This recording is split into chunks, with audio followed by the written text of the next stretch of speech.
I'm Rick Keeler. Thanks for joining me. If I had a dollar for every time someone referred to the good old days of the American economy, I could probably buy a vintage diner, a jukebox, and everything that's in it, and still have enough left over for a slice of apple pie. The newest round of tariffs is built around that same kind of nostalgia, slapping big taxes on goods from other countries will supposedly protect American jobs and industries. The aim is to bring back factories and manufacturing, boost wages, and make the country more self-reliant. And that's a powerful story that taps into a deep feeling that we've lost control. Supporters argue that the U.S. has opened its markets and played by the rules, allowing many other countries to prosper at its expense, while America's been in a long, slow decline. The story frames the U.S. as a victim, with tariffs a form of payback to punish countries that have taken advantage of us. The problem is that story's a myth. Rather than punishing foreign economies, the pain of tariffs hits Americans at home. Our businesses face costlier goods, consumers pay higher prices at the store, and the ripple effects include falling sales, layoffs, and frayed trade relationships.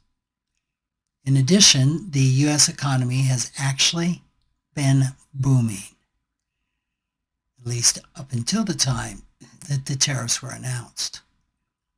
Over the past 3 decades, the U.S. has pulled far ahead of most developed nations.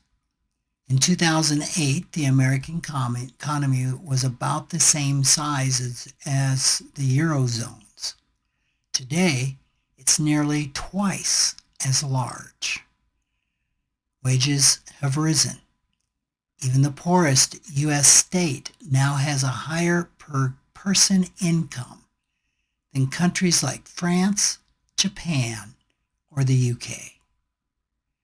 So why do so many people still feel like we're falling behind? Well, first, the growth hasn't reached everyone, especially rural America. In some areas, industries and jobs have disappeared and opportunities have dwindled.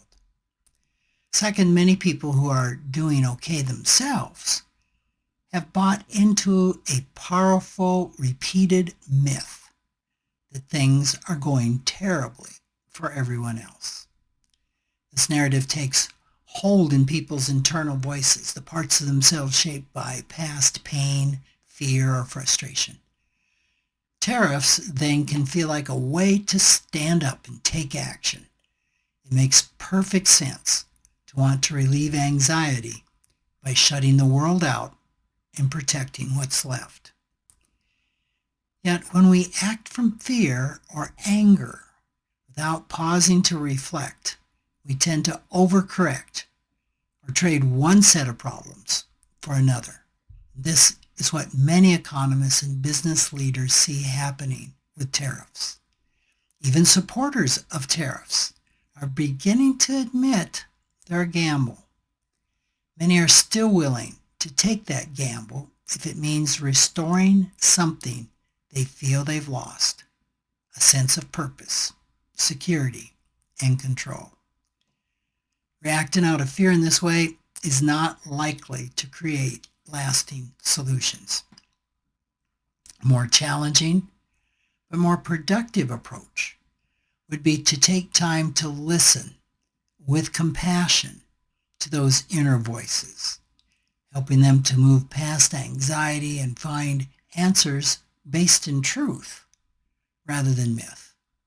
Maybe real liberation comes from letting go of narratives that no longer serve us, choosing a future built on connection, courage, and clarity.